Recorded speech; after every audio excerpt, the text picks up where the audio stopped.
Good morning and welcome to Ask Wildman. My name is Miles Bassett. I'm the CEO and founder here at Wildman Web Solutions. We are a digital marketing agency based here in Lawrence, Kansas. We specialize in working with small businesses and getting them online. A couple months back, we started getting a ton of questions from business owners about getting them online, using technology, and leveraging their online presence a little bit more. So we started doing this live stream every week to our social channels, currently going to Facebook and YouTube. We may be adding some more social channels here in the near future, so keep an eye on that. But this is supposed to be an open Q&A for anyone and everyone, really focusing on small business owners, but anyone's welcome to join the conversation.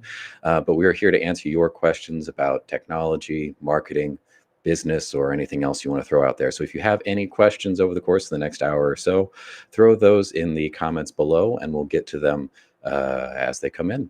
And if you're catching this later, you're not watching us live, you can still take part in the conversation by emailing us at askwildman@wildmanweb.com, and we'll get to you next week, because we do this every week, Wednesdays at 11. All right, without any further ado, to bring in my partner here to help answer those questions. And Mike, there he is. Good morning, Miles. How in the heck are you doing today, sir? I'm doing good. It's a beautiful day. I think we're going to hit like 60 today or something. It's absolutely fantastic out there. I just took a step out on the porch and took a deep breath and just brought it all in. I'm happy to share it with you today, sir. Yeah, I think the next few days are going to get a little bit dicey, but for now, it's beautiful. Let's enjoy it while it lasts. Kansas weather, it likes to turn pretty quick. All right, so if anyone's just joining, I see a couple of people are just joining on here. This is an open Q&A, so don't feel like this is a lecture or one-way conversation. We want to get some back and forth going here, so feel free to comment below. If you have any questions, we want to address those. Throw those comments or throw those questions in the comments below, and we'll address those as they come in. First things first, I think we wanted to circle back to a couple of points we were talking about last week and provide a little bit of an update. I know during our technical challenge last week and getting going, Mike, you went off on a little bit of a spiel on the iOS update. I think we might have a couple of updates there. Is that correct?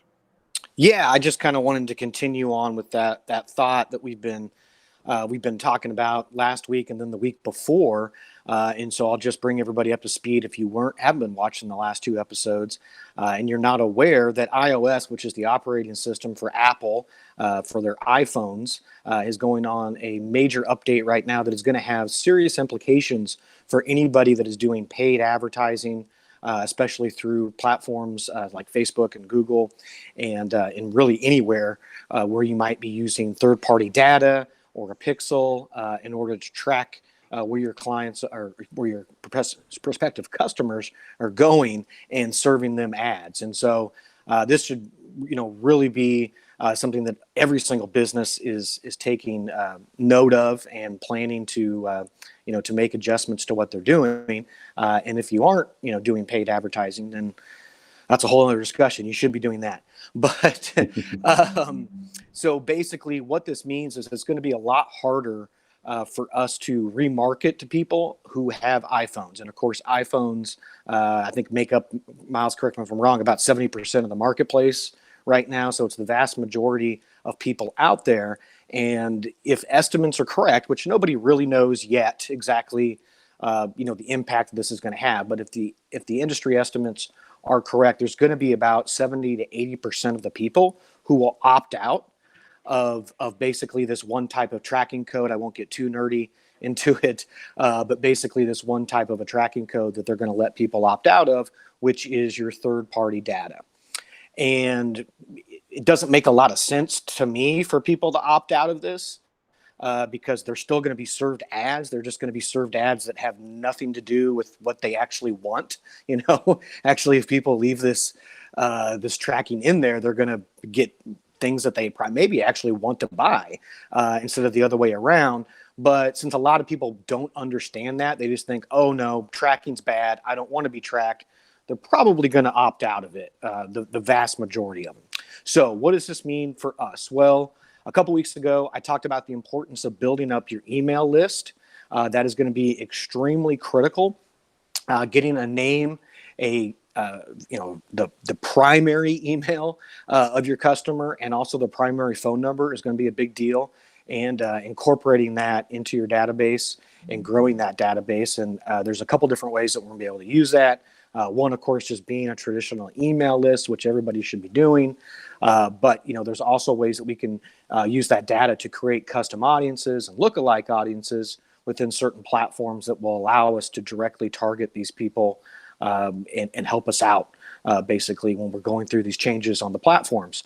The other big thing is going to be video that we talked about last week. Strongly encourage everybody out there to set aside some budget, get some video production done, build up your video archives, because it's going to be extremely important for remarketing and retargeting to people once this iOS update goes fully into effect. And of course, when we talk about remarketing and retargeting, we're basically just saying send them a message again, so they get that frequency built up. It takes at least 7 times on average for somebody to convert after they get an offer or get a message. So it's really, really important that we're able to remarket and retarget people and move them down through our buying funnel. Of course, the buying funnel being, the stages of unawareness, awareness, understanding, conviction, and action. So somebody goes from knowing any idea about my mom and pop donut shop to standing at my counter and ordering some donuts from my shop. That's the process that we have to move them down through, and remarketing is a critical part of that process. And so what video views are going to be able to do is you're going to be able to remarket to people who watch portions of your video, and you can segment out by people that watch 25, 50, 75, or 100% of your video. And so you can determine who's actually interested in my products or my services. And wouldn't we want to be spending more money talking to those people than the people who didn't care and just kept on scrolling, right?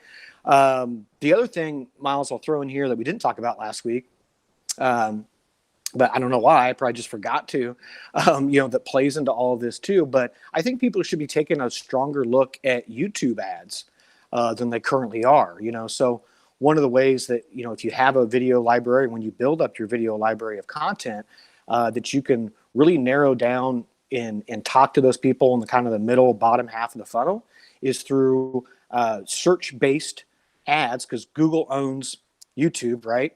So you have search keywords that will then come up on YouTube as the form of a video. I know you guys have all seen this, that you've searched something on Google and then you've gone onto YouTube to watch your favorite cat videos, and there's somebody talking about the thing I just searched for on Google. Well, that is an underserved market. I forget the exact number. I think there's basically like 2/3 less people advertising on YouTube than there is Facebook and Google, respectively. So you're going to have less competition, but it's also a really, really great targeting tool. And if you have wonderful video, it's going to be an extremely high converting tool for you, and something that you're probably going to be able to get even a higher ROI on than traditional Facebook or Google ads. But that brings me to the third thing that I wanted to talk about today that we haven't talked about yet, although we've talked about this in various ways for months and months and years. And that is, we need to be really, really conscious about moving the traffic that we are getting, the engagement that we are getting from our paid ads or even our organic ads to something that we control as quickly as possible. Something like an email list, something like a mobile app, something like our website. That is even more critical than ever before, because after this iOS update goes into place, we're not going to be, at least as easily as we once were, we're not going to be able to follow that person that visits our website or engages with our ad around everywhere they go on the internet as easily to keep reserving them ads. And so the quicker way that we can get them into something that we can control, that we can serve them back ads whenever we want to, the much, much higher rate that we're going to be able to move them down through our buying funnel. And so what we're really talking about here, if we want to go big picture for a minute, and I'll jump back into the tactics, but what we're really trying to do here is we're trying to get first party data and zero party data is what we're trying to accomplish. I'm going to get a little caffeine bump there. So, as I said, third-party data is not going to completely go away, but it's going to be much, much harder to track and to utilize and to measure. And so what we want to be able to do is we want to have people either have first-party data or even better, zero-party data where they're opting in to give us their data directly. And so this is something I want everybody to think about in terms of our marketing campaigns. What are we doing to attract zero-party data? There's several tools that we could implement into your business if you haven't already done it in order to capture this data and to execute on it. I already mentioned the email list. That's a great one. Mobile apps, which Miles will hopefully have something to add to on that in a minute because he's the master of mobile apps. But once you get somebody in your mobile app platform, I can remarket to them with push notifications, giveaways, rewards, things like that. Texting is huge. Being able to text one-on-one with your prospective client is worth its weight in gold. And if you can get somebody to opt into your texting platform, that's an amazing tool as well. And the other one that we've talked about, I know before, but it always is worth repeating, are chatbots. Automation through chatbots is extremely powerful in order to get people to connect with you, in order to get somebody to give you that zero or first party data, and then be able to remarket and talk to them as they move down through the buying funnel. I'll just give you a quick example. We ran a brief campaign for a restaurant client during Restaurant Week last month. Hopefully, everybody got up there and supported the local restaurants during Restaurant Week. But it was a simple giveaway chatbot type of an ad, and they had I don't have the exact number off the top of my head, but they had roughly 250 people opt in to come in to dine in at their restaurant, which is a huge win for any restaurant, hell, any local business to get 250 more customers through the door. But then they also got that first party and that zero party data so that we can add them to the email list and we can remarket to them and send them more offers. So those are the kinds of things that, tactically that I'd like to see a lot of people using in their marketing plans. Giveaways and offers are going to be coming back in style because, we got to give before we get. Things like surveys and polls, and things like that also are great ways to incorporate first party data and zero party data and get that database built up. But those are going to be not just nice to have as moving forward, but those are going to be essential tools that you have in your toolbox in order to execute your marketing campaigns effectively once the iOS update fully hits. So, Miles, did you have anything to add to that? You brought up a lot in that. I think it's going to take us a while to unpack everything there. But yes, I want to say in 2021, we are so used to the world moving at light speed, especially when it comes to the internet, when it comes to our world of digital marketing. Everything is moving so fast. It's changing so quickly that the things we say today are obsolete by tomorrow, if not by the time we're done saying them. So it's very important to stay on top of trends, and that's half of our job over here is staying on top of that, realizing what's coming down the tunnel and what is going to be important tomorrow instead of just today. However, I do think that it's important for us to back up and look at the big picture here, because there are some things that stay the same. Mm-hmm. Like you said, we had been harping on this for a long time of get people back to something you own, because ultimately, regardless of where you're advertising, if you're advertising on Google or you're putting up billboards, ultimately you want to get your audience into something you completely control, because that reduces dependencies, so that when Facebook decides to change its rules tomorrow or an iOS update comes out, that doesn't completely wreck your marketing strategy. Yeah. And pretty much since the beginning of the internet, the last, I guess we're really only talking like 20 plus years here, one of and actually the most valuable thing that you can have online that you own entirely is your website. Now, there's been new advents of mobile apps and different kind of social media platforms that come out there that you kind of sort of own, but website hasn't changed since the very beginning. That's your way to stake your claim on the internet and say this this land is mine. I control this. And any people that we get here, your audience that you can get there, you control what they see and what their experience is. And I think that with the changes coming down the line, not just this one, but the changes that we're seeing over the next year and over the next couple of years, all of the major players coming together, working together, and then clashing, and that's going to introduce lots of, let's say, turbulence in the online space. So it's more important than ever to not have those dependencies, or at least to have part of your marketing bridge be something that you own entirely. The number one thing, the number one tool in your tool belt there is your website, which that I think kind of brings us to part of the show today. Really exciting day. We're going to be announcing the winner of our website giveaway. We're doing a lot of things starting in 2021 to try to help out our community here. We know a lot of people are hurting from the pandemic and from everything else going on. 2020 was a wild one. And one of the things that we decided to do here was, because we realized the website is so important, that's how you get to e-commerce, that's how you get to online ordering, that's how you get to controlling your audience like that. We decided we wanted to give away one free website to one local small business and give them that jump start into 2021. We wish we could do it for everyone, but we have limitations as well. We're a small business as well, so we're doing it for one.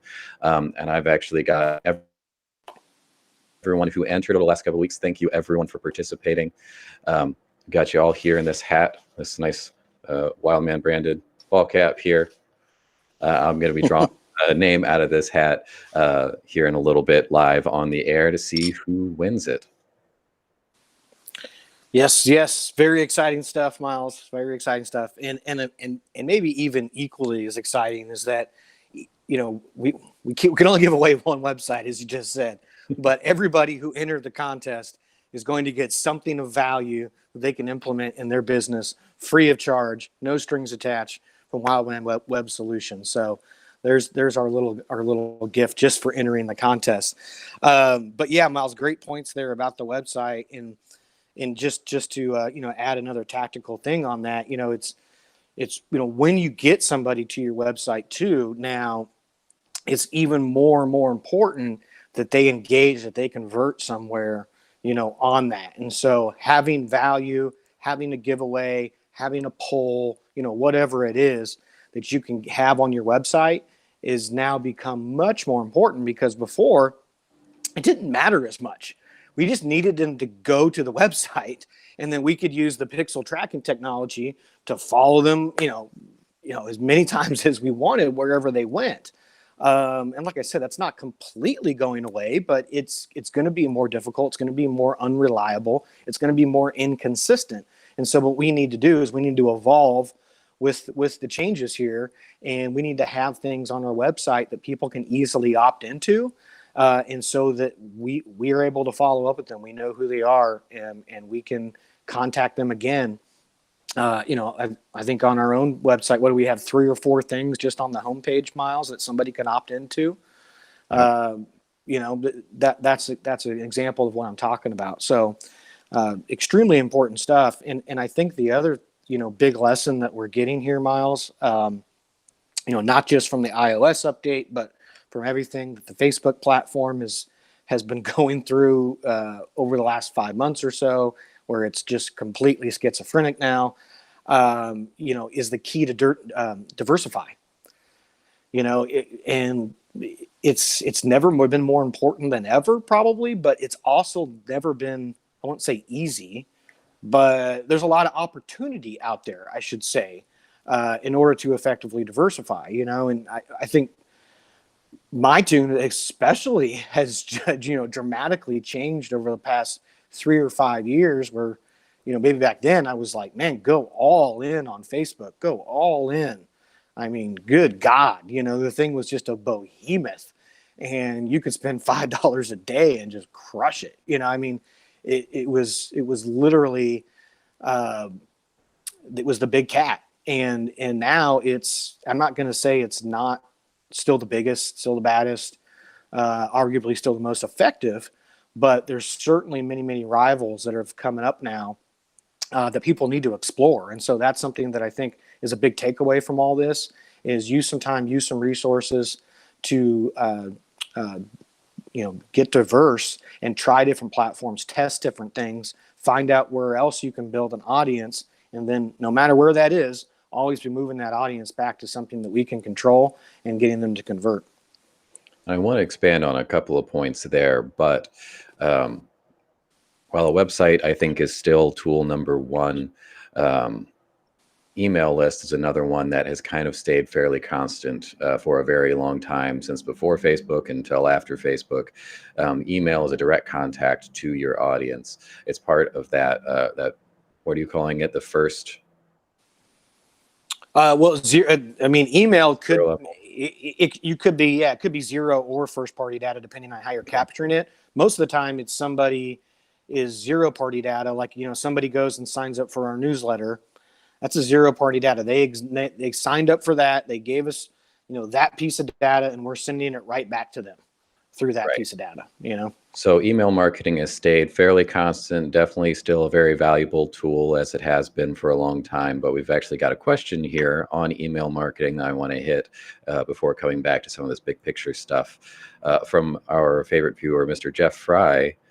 Morning, Jeff. Strategy for email marketing to prospects in various parts of the funnel. Same content for everybody?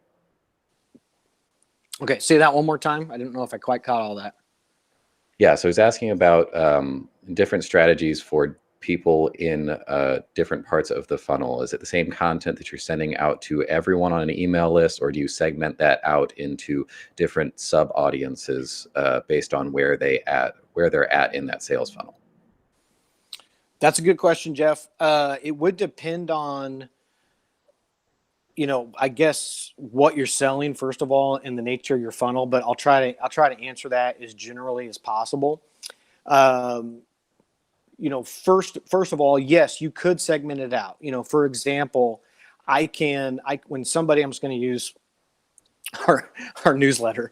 Okay, so when Sign up for our somebody newsletter, by the sign up way. for, yes, that's the inferred connotation here. No, just kidding. So when somebody goes to my website and they immediately sign up for the newsletter, then yeah, I could send them a separate message, since that's obviously very top of the funnel, and I could keep them on a certain list for a certain period of time, and then migrate them over to my main list. Or you could even segment out, different, hey, here's my top of the funnel, here's my middle of the funnel, here's my bottom of the funnel list. You could do that. That would be one way to do it. And then the other way, you could do it is hit people with different messages that are in different pieces of the funnel within the same piece of content. So, so within that newsletter, just to use that newsletter example, I could have three different sections, or just one, section, but my messaging could be speaking to people in different parts of the funnel. And so it's resonating with people differently the way they read it, uh, depending on where they are. But that all depends again on how you're executing your funnel, what exactly your funnel is. If your top of the funnel needs a whole lot of education, for example, and needs a whole lot of correcting misconceptions, and you need to provide a whole lot of value before you can ask somebody to buy anything and even give them a call to action, then yeah, then I would totally probably separate those things out. If it's not like that, if it's something that it's kind of like, yeah, most people, they need this. If they sign up for my newsletter, then they're probably going to need this. I don't need to spend all this time educating them and warming them up, and and that kind of stuff. Then I would just probably include it all in one.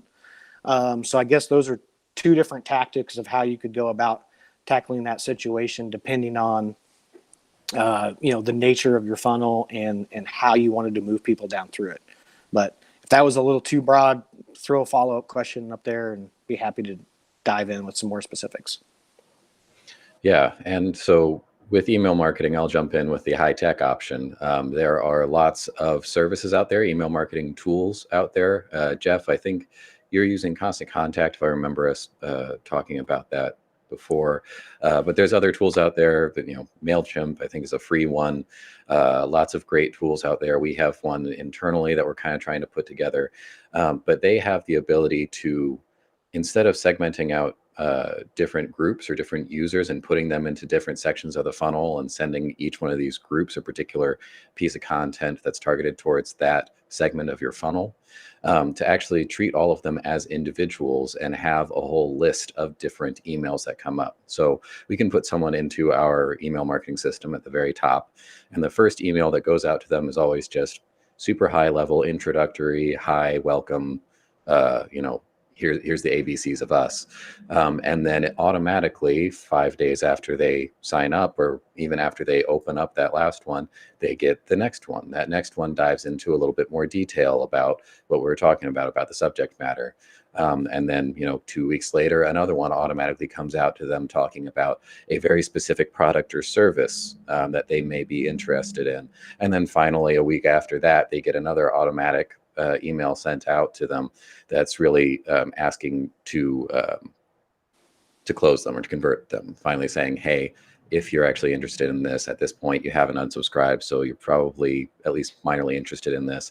Click here. This goes to our website. This has you sign up. This has you schedule a meeting, whatever your conversion is. So there are some high-tech approaches that you can take here, utilizing some of those email marketing solutions out there, some of those tools, to move people through your funnel as individuals rather than segmenting out your audience. Yeah, that's a great point, Miles, and I'll just give a few more tactical things on that. This is a great opportunity to qualify your people too. This is what I love about chatbots is, if somebody enters my chatbot, I can, not me, but the bot can have a conversation with them essentially and find out what they're interested in. So, at Wildman, for example, we have, I don't know, 40 different products, probably more than that. So I could qualify that person. It's in the top of my funnel, find out what services they're actually interested in. And then I could create a list just based on that. And then, only send them content about SEO, because if they're not interested in anything else but SEO, well, it would waste my time to put them on the general list, because the general list, we talk about all kinds of things. And that may not provide very much value to them. The other thing that we do, is we'll segment out lists based on categories. Just here's a little behind the curtain of how Wildman Web Solutions does our prospecting. But but we may we have lists for chiropractors, for construction, for doctors, whatever it is. And then I'll create value videos, and I'll just send those. I'll send a value video to the chiropractor list, just explaining chiropractors how they can get more patients in the door, how they can book more appointments, how they can make more higher converting ads. I don't ask them to buy anything. I'm just providing value that I know is specific to that certain niche, and so that's another way too that you can segment out your email list. So there's all kinds of strategies that you can implement. The key is to dissect your funnel and your audience and apply the appropriate ones at the appropriate times, and just keep building up that email list and using it. And consistency is the key, and providing value above all else, of course, is the other key. Yeah, I think, well, it looks like we answered the question, Jeff. So if you have anything else, throw that in there. Or if you guys have any other questions, follow in his lead, and put your questions in the comments below. We'll try to address them as best as we can. More specifics, the better, so we can answer the question in your specific circumstance. Unfortunately, a lot of these questions are very unique to what you're trying to do here. So we'll just try to provide as much information as possible with the context given. But yeah, email is moving forward. So like that, doing a sort of general newsletter style thing every once in a while. It's good. I kind of want to come back about what on there. In addition to, I'm going to say that have to analyze the website. This was part of a conversation that I was having this morning at 1 Million Cups Lawrence. If you guys don't go to that, you should definitely check it out. It's all virtual, nice and easy to join. Sorry, I might be breaking up here a little bit. I don't know what's going on, but I'm a little blip in the internet. You were, yeah, you were breaking up. I think you're back now, though, Miles. Okay. Go right ahead. Yeah. Anyway, so conversation I was having this morning at 1 Million Cups Lawrence. If you guys don't go to that, please check it out. But we were talking about analyzing website usage. This is actually something I was looking into yesterday and just happened to come up this morning.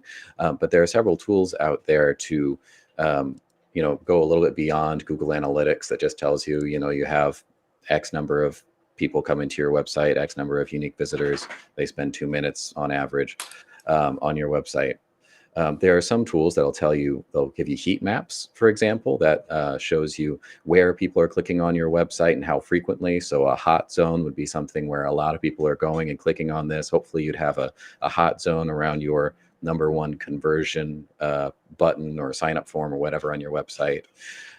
There are other tools that will actually record visitors as they come to your website. So you can check out that video of how a user actually goes through your website, see where they click. It'll record the entire thing and give it to you as a video, which, as you might imagine, is just immensely valuable.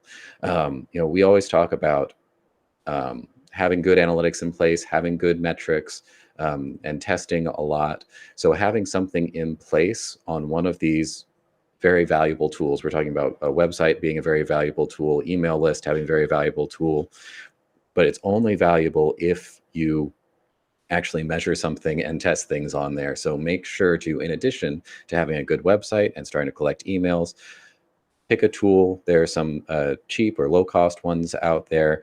Pick a tool to analyze your website and how people are actually using it. Pick a tool to automate your email marketing or to at least give you some analytics on basic open rates and things like that. So I don't want to leave this conversation without throwing that piece of information out there.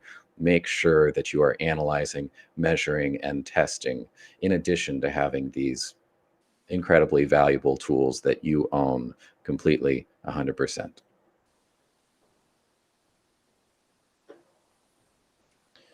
One more specific question here from Jeff on this. Then I think we'll move on to the next topic here. Is 5 days the suggested spacing of email messaging versus daily on social?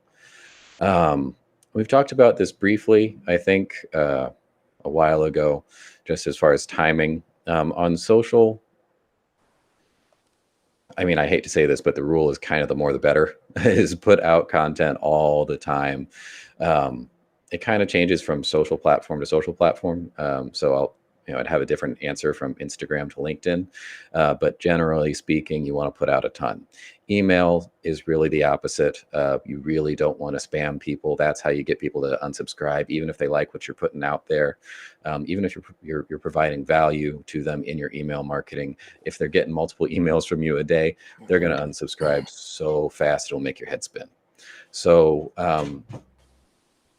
it's another time when I'm going to come back to look at your analytics and look at your testing.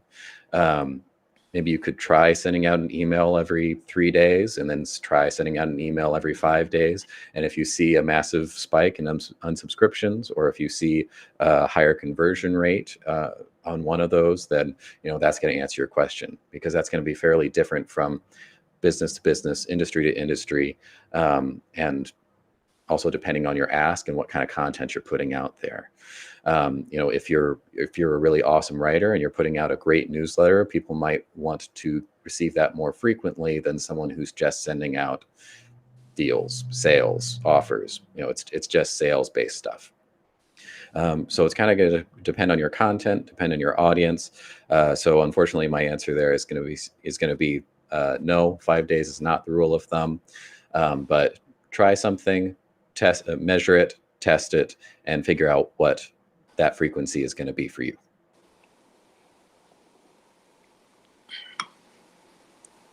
Yeah, I agree with all that, Miles. There is no, strong rule of thumb on this other than whatever your audience wants. And so, yeah, you've got to first put out enough volume of content in order for, for the market to judge what it is. But then you have to closely watch the reactions to that. Like just use ourself as an example. We watch the open rates, we watch the click rates, every time we put something out, and we gauge the response, and so that helps us not only in terms of frequency and timing of putting something out, but most importantly the content, and the value that we're providing, and that is really the factor that is going to determine, how much you should put out. The greatest email, lists in the world, the guys and gals who literally built the industry and have done millions and millions and millions of dollars of sales just from their email lists. They all put out an email every freaking day. Some of them do it twice a day, but they're the best in the world at it. So, they put out incredible content and they put out, extremely valuable things. And so that's why people are like, they can't open it fast enough. They could probably put out 5 pieces a day and be okay. And so, it's really how much are you able to deliver that is valuable to your end base user. And it's okay if it's not every day or every 5 days, that's okay. The important part is that they're engaging with it and they're opening it. And so you got to just test, evaluate, and find your sweet spot on that. All right. Well, hopefully that answers your question there, Jeff. Thanks for the awesome questions. If anyone else wants to chime in here, you have some experience with what we're working on here, or you have some questions of your own, please throw those in the comments. This is a open Q&A. We're here to answer your questions. And throw this out there as well. We're doing this as a resource. We're trying to answer as many questions as possible, be as useful as possible. So if you think that the information we're providing is valuable, some people that might have some questions for us or may want to hear some of this, please give us a like, share, follow, depending on what platform you're on here. That helps us to reach more people, answer more questions, and be more of a resource. Miles, I know you just reset it. Let me say one more thing on that topic before we go on. It's one other thing, and that is, this whole conversation has just made me remember, how important it is to stress copywriting and sales writing and what an underrated skill that is in 2021. And so, because that's really the thing that will get you to the place where you're able to not only, put out a whole lot of meaningful, valuable content, but be able to convert on that content and be able to make it work for your business. And so, when you're first doing this, I would say just put out as much as you can, because what you're doing is you're training yourself in order to do sales copy. And there's nothing more valuable that you could ever do. Did you know, Miles, that sales copy is actually the second most lucrative form of writing that exists? I did not know. Do you know what the first is? Trying to think of a funny guess, and I can't come up with it. It is a joke. It's ransom notes, Miles. I knew you were going there. Okay, now we can move on. All right. All right. So I think that we've kept the people waiting long enough at this point. Do you want to do our drawing? I would love to do the drawing, Miles. Right. Do I need to do a drum roll, or what do I need to do over here? Yeah, go for it. Drum Okay. roll. Very sad drum roll. All right. So I don't have a drum handy. For anyone just tuning in here, we have over the last couple of weeks been running a giveaway campaign, website giveaway. It's part of our attempt to be a resource to our community here. And as we were just talking about at the beginning of the show, there's nothing more valuable right now than to get a good online presence, and the beginning of that, the foundation to a business's online presence, is their website. So we decided to give away one free website to a local small business to help give them a jump start into 2021. This can be their entry into some sort of online ordering, some e-commerce, or some way of getting their business online, getting in front of people in a virtual way, which I mean, partially just because of the pandemic, but also just because we're in 2021.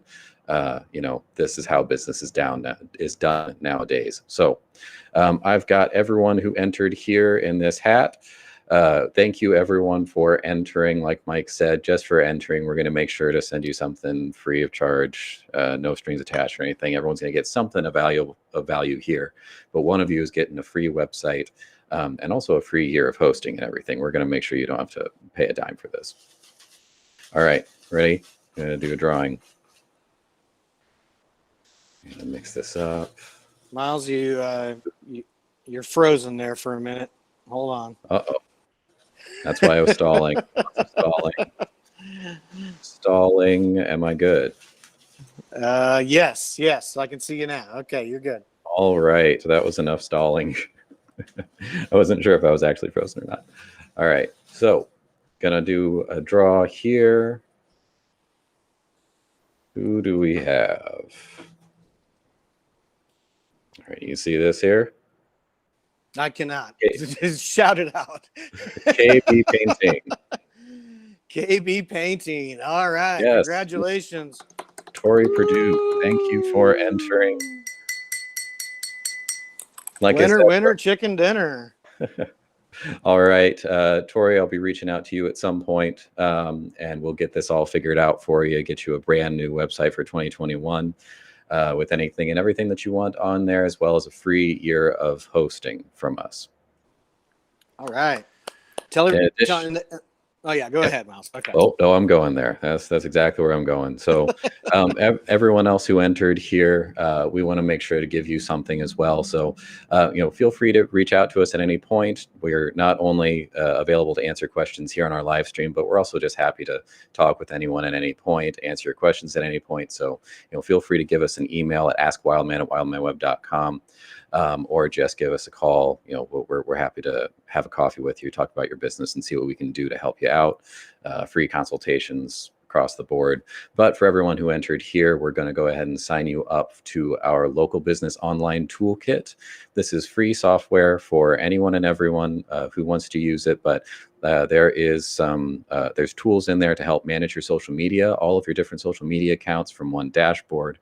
Gives you lots of analytics there for your social media, for your website. I was talking about it earlier. It's super important to actually measure and analyze so that you can tell what you're doing that's working and what maybe needs a little bit less attention.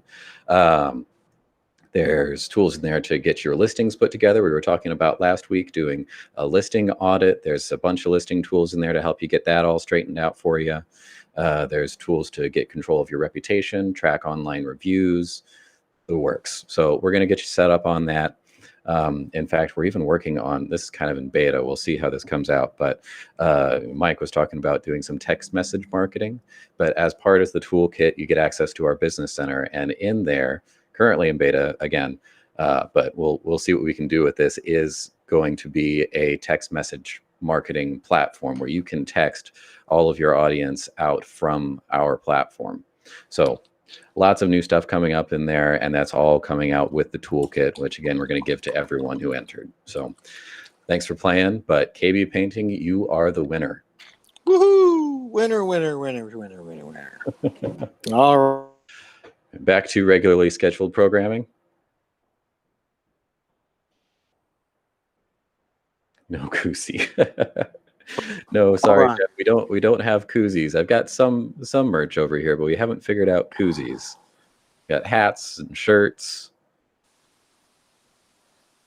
Looks like I'm here. If you can hear me, I'm on a. I got a call here. Hold on. All right. Well, back to sorry, Miles. I didn't mean to drop off there. Had a call. We got to be responsive to the people. It's a show of the people, by the people, and for the people. And he's back. I'm back. Okay. Well, that was exciting. My goodness. Well, should we have some fun here for the rest of the show, Miles?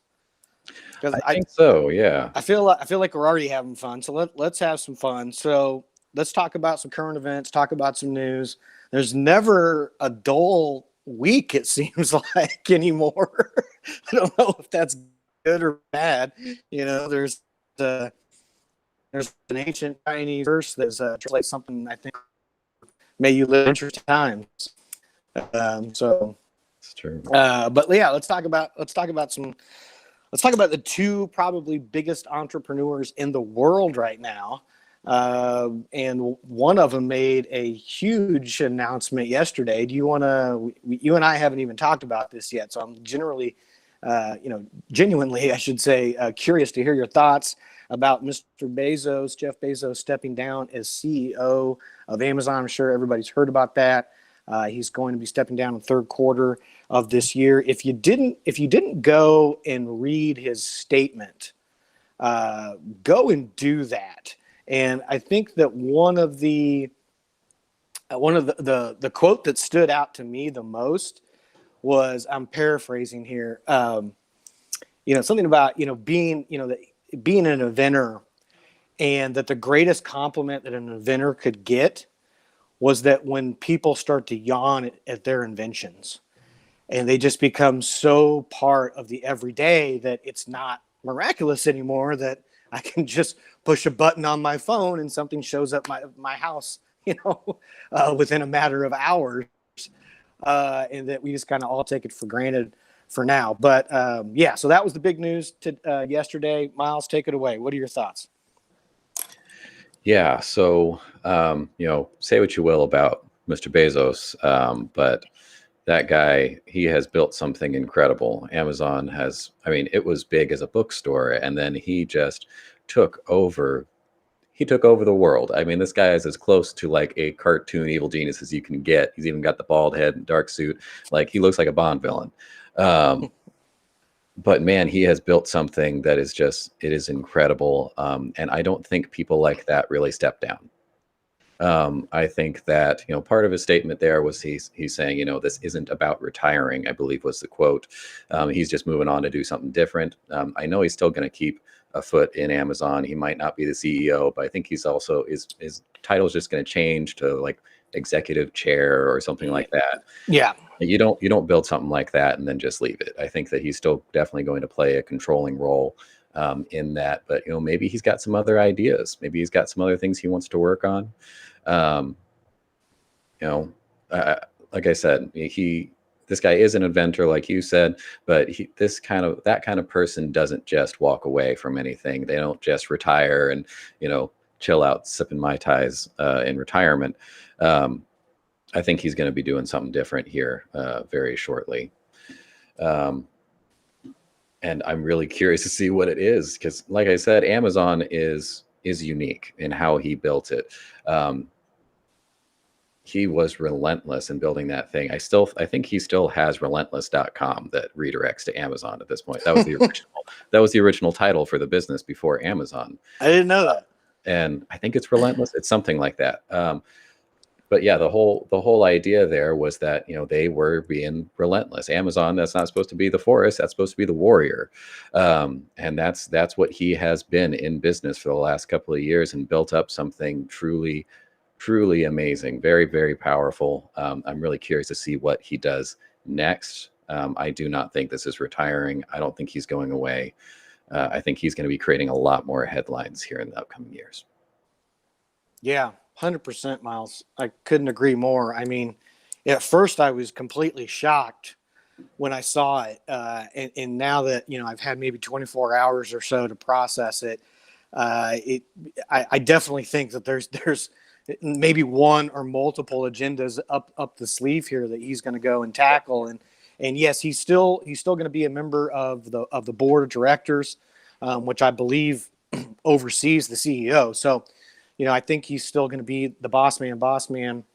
But certainly shocking when you see somebody at the top of their game step down, especially somebody that had been there for so long. Typically, founder CEOs, they move on way before Bezos did. And so since he'd kind of always been there, it was like, well, maybe he's never going to move on and do something else.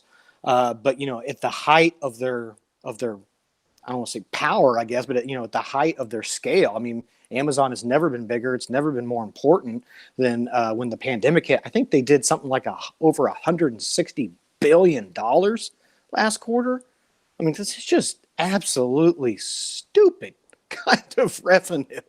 I mean, just absolutely mind-boggling. A whole other Um, level of business. yeah, a whole other level of business. And I don't know much about this person who's come in, other than he's from AWS, Amazon Web Services, and maybe that's a sign of where the direction of the company as a whole is going to go. That they're going to focus more on that stuff, which is probably more bottom line revenue than top line revenue compared to the retail stuff. But Miles, here's the thought that I thought was intriguing is Bezos going to now devote his time, and maybe not exclusively, but double triple down on his time developing Blue Origin, which is the rocket space exploration company that he has that could it doesn't right now, but could rival Elon Musk in SpaceX, which has been taking all of at least the positive headlines over the past 18 months or so. And did Bezos, who's kind of, I think, personal, image has been going like this, and Elon's has been going like this, did that kind of rub him, a little bit and be like, hey, I can operate even a bigger company than Elon. Why don't I jump into this new space race? And to me, that's a really exciting thought. To have Elon and Bezos, and I guess you throw what's his name, Richard Bronson in there. And we have this modern day space race in the private sector, and that would be an extremely interesting turn of events that could come about from all of this.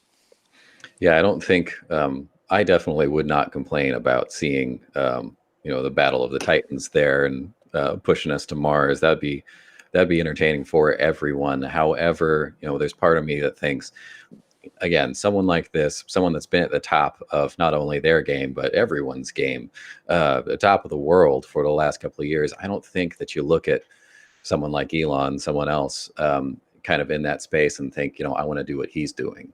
I think part of me thinks that, maybe that's going to be part of the game. Maybe that's going to be part of the play.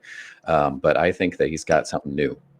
I think that he has some new ideas. He's going to be starting some new stuff. He's going to be going off in his own direction. People like that don't get to where they are by doing what someone else is doing and trying to be better than them. They come up with their own system, their own model, and then they build that out into something. So yeah, I wouldn't be surprised and I wouldn't be disappointed to see that kind of modern day space race happen. But a part of me is just thinking, I think this is going to take a hard turn somewhere. There's going to be something new that pops up that none of us are going to see coming. Yeah, and that would be exciting too, as well. And that's an interesting point you just made. I want to agree with it, but I'll push back on it a little bit. And neither one of us have ever been nor will ever be one of the most powerful people in the world. So I think it's hard for us to think in those terms. But what would fire up Jeff Bezos? What would somebody like that get fired up about in terms of competition? And I don't think it's necessarily going and doing what somebody else did, but I think it's going and doing what somebody else is doing that's never been done and saying, I could do that better, and outdoing them. And there's an interesting quote. I can't remember exactly where it was, but I remember it was not too long ago. And I thought about this, came back in my mind yesterday too. There was an interesting quote from Bezos not too long ago where, again, I'm paraphrasing, but he basically said that if you want to go back to, or if you want to go to the Mars before we go back to the moon, you're completely delusional. And it was a complete shot over the bow at Elon, and just, so maybe he just thinks, hey, I see what this guy's doing. Everybody thinks it's the greatest thing since sliced bread, but I see where it could be done better, and I see where he's not executing it properly, and I'm the greatest entrepreneur in the world. Therefore, I'm going to go out and I'm going to prove to everybody the right way to do it. Who knows? This is obviously all speculation, but Entirely it's possible. And I would not be disappointed to see that kind of Clash of the Titans happen for sure. Yeah, it would be really, really fun. So, So since we're talking about Elon, he made a little bit of news this week as well, although not quite as much as Jeff. I know that Elon, they did have some problems, I think, with one of the SpaceX ships, and then of course last week they had a great success with one of their ships. But let's go back to marketing a little bit here for a minute, and talk about voice and the voice revolution. And I think that something really pivotal happened in the voice revolution on Sunday night. I know Miles knows that I was extremely excited about this, but last week we talked a little bit about Clubhouse, the new voice only app that is catching like wildfire, and really is unlike anything out there. And Elon Musk joined the app and went on and basically did an interview on the platform at midnight our time on Sunday night. So yours truly was up till, excuse me, I'm still trying to recover, about 2 a.m. on Sunday night, listening to Elon go off about space exploration, aliens, cryptocurrency, all kinds of stuff. And then there was also an impromptu interview at the end with the founder of Robinhood, who of course has been in the news with the whole GameStop debacle. And that was really interesting, hearing Elon grill the founder of Robinhood on behalf of the people. So It's fun seeing the next day all of the headlines were about that interview, about that conversation. Elon asked whatever of Robinhood, and I was like, hey, yeah, we were in that room right there. Yeah, it was really, really interesting. But just having a guy like Elon Musk tweet about Clubhouse, I think was, again, a pivotal time and place. As we go back and as we write the history of social media and digital marketing and all that, I think that Clubhouse is going to play an important role in it. In that moment, where it kind of just really came into popular culture, if you will, I think was certainly a turning point. And we talked a little bit about this last time, about what Clubhouse was and what it's so important. But I think the purpose of this conversation is really to bring it out, a little bit more broader, and just talk about the voice revolution in general, and what a big deal that is, because Clubhouse is just a symptom, of this overall thing that is happening. And Clubhouse, to me, is not necessarily the end all be all. I mean, Clubhouse may not even be around in a year or two, but the infrastructure that it's putting in place, and the community that is forming around that, and the skills that are being learned, and all of that is going to have its time and place for a long period of time to come, I think, until the whole virtual reality and the augmented reality and all that stuff takes over in the next kind of phase of automation and digital revolution. And Twitter right now is working on a competitor to Clubhouse. I wouldn't be surprised if Facebook and Google are doing that as well. So Clubhouse is not going to be the last thing that pops up on the radar. It's just the start of these things that are going to start popping up on the radar. They're going to be voice centric because there's so much value that voice brings in terms of connectivity, intimacy. There's going back to my old days as a radio man. There's something really, really, really powerful with the human voice. The way we connect with it, that we can feel emotion and everything through it. Power, and you translate it into the modern day world. Voice is even more extremely powerful because it's completely mobile. I can multitask with it. I don't have to sit down and divert all my attention right into that platform with my, and only do that. And so it really fits into the modern day human experience. And Miles, I'd just like to get your thoughts on the voice revolution, Clubhouse, wherever you want to go and take that voice search, and where you're at on the current state of voice. Yeah, well, my big point that I wanted to make in this conversation, you kind of already hit there, and that is that we've been talking about Clubhouse the last couple of weeks. And I know you've been nerding out hardcore on it, but it's not every night. It's not about Clubhouse. It's about the Right. model that's being introduced by Clubhouse. I don't know if Clubhouse is going to be the one that persists and blows up and turns into the next big, social media platform, or if it's going to be gone next week. That's how the world works now. But this model, the thing that they're putting forward, especially with big voices like Musk jumping in and being part of this and taking part in its launching and its growth, I think tells me that this is the model. This is the Model A, if you will, or the Model T, whichever analogy you want to use here. Um, Mm-hmm. and growing up from this is going to be an entire other branch of social media. There could be a couple of different platforms, Twitter putting one out, Google putting one out, and then Clubhouse persisting, or maybe a brand new one popping up. But this model of voice centric live interaction, I think, is going to be that's just going to start breaking down walls left and right all over the place.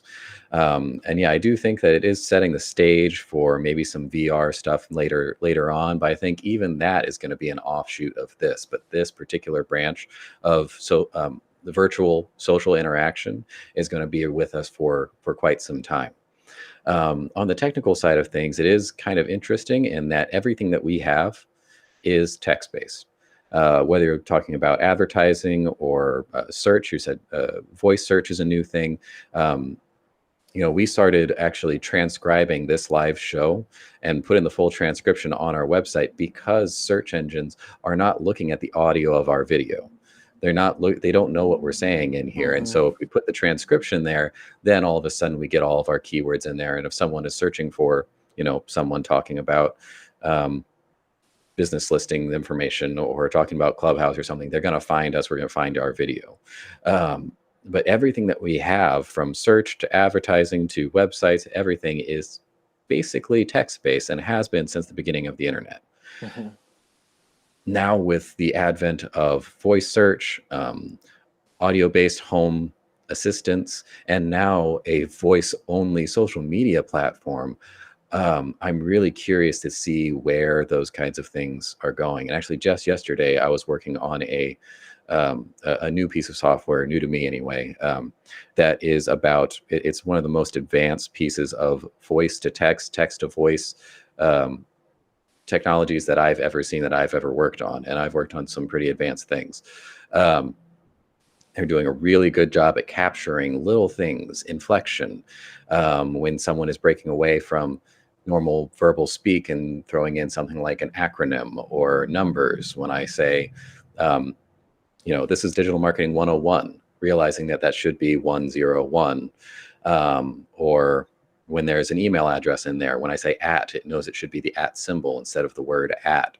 Things like that. It's really hard to pick up, and our technology is really is catching up with stuff like that. I'm really interested to see where all these things converge and how it's going to affect our online experience as a whole.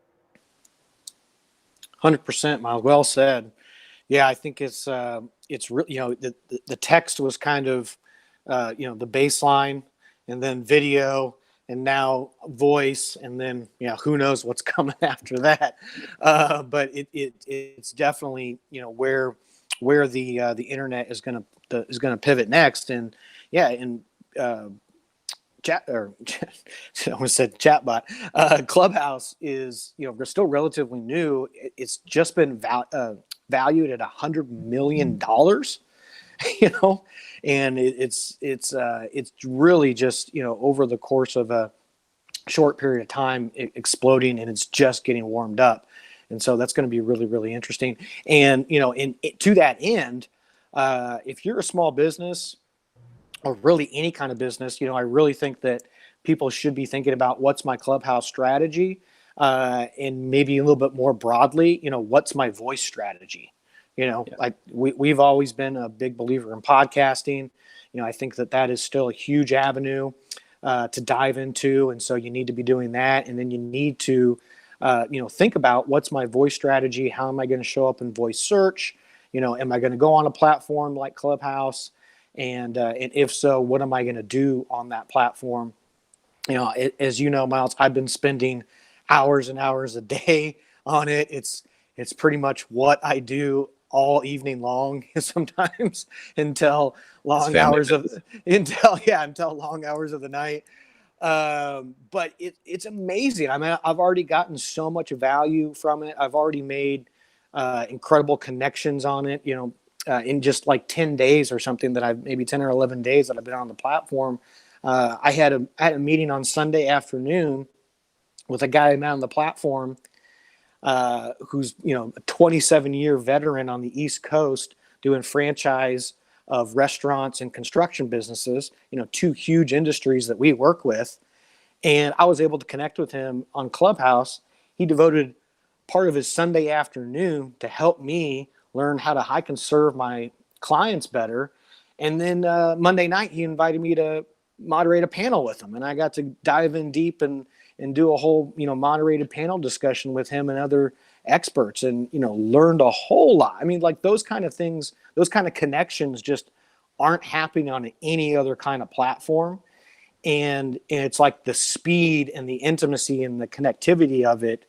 I think that voice is a great, and the fact that it's completely live is a great indicator of that. It's just like, I'm sure that happened in the early days of Facebook and maybe Instagram and Twitter, but maybe not to this level. And so it's just really, really powerful. And I'm really excited to see, what happens moving forward from all this. Bringing it back down to earth here as an actionable step that you can take. If you're a small business, you're watching the show, you want to get going on voice, maybe you're intimidated by doing it, not really entirely sure where to start. The first thing that you should do is get listed for voice search, so that when someone asks, Alexa, where's the nearest whatever, where's the nearest your business, you are popping up in that search. You're at least eligible for that. And it's all part of what I was talking about last week, that listing audit. Getting your business listing out there is not just making sure that you're on directory sites or map services or other apps. It's also putting you in voice search directories and databases. So if you are looking at doing a listing audit, make sure that if you are using a tool or something, that they include voice search in that. Our listing tools do include voice search in our listing directories when we're putting your information out there. And that's included in the local business online toolkit if you want to sign up for that. But even if you're using something else, I don't care. Number one thing that you do if you're getting involved in voice and you want to do something for your business in the new industry that is voice, get yourself listed for voice search. 100%. Everybody should write that down, circle it 7 or 8 times, break out your highlighters, highlight it. Like, it's extremely important. It doesn't cost hardly anything. And every single business needs to do that. I mean, it's like going on Google, in the early start of Google search and being like, well, I don't want to show up in this. Yeah, you do. And you want to make sure that you're showing up higher than all your competitors. And it probably should be one of the most important things you're focusing on in the near future. It can't be overstated, Miles. So great tactical point there. Yep. I always want to close with something actionable, something that you can actually go out and do. A lot of these high level points are really nice to think about, but I like throwing out things for people to really go out and do today. It's something you can jump out and do later today. It only takes a second. So I think we're going to close with that, as we're coming up. Actually, we're well over an hour at this point, but it was a good show. We are. Mike, any closing thoughts you want to throw out there for everyone? I got one closing thought. All right. The Chiefs are going to win the Super Bowl. Go Chiefs. Everybody, enjoy the commercials. Let me know next week what were your favorite commercials. And Miles, here's one little more interesting thing that we'll leave the people with. Verizon has made a big bet on the Super Bowl, and they have done a partnership with Fortnite. Are you familiar with Fortnite, Miles? Yes. Okay. And they've built a virtual stadium with a live streaming concert, all kinds of digital content, gaming, multi-angle viewing of all the events. And they're basically putting on their own Super Bowl party virtually through the Fortnite platform. So just another amazing, leap of faith, if you will, into these platforms and and big companies stepping out of their comfort zone and doing content marketing and going where the people are. And just really excited to see how some of this stuff plays out, because there's several interesting marketing storylines in this year's Super Bowl. So we'll do a whole recap on that next week. But go Chiefs, and appreciate everybody watching today. All right. Thanks, Mike. We'll see him again next week. All right, everyone. That's it for today. We'll see you next Wednesday at 11 a.m. Check back on our Facebook page, YouTube channel, and then I think we'll be doing some other social media channels here in the upcoming weeks. So keep an eye out for that, and we'll see you then. Thanks.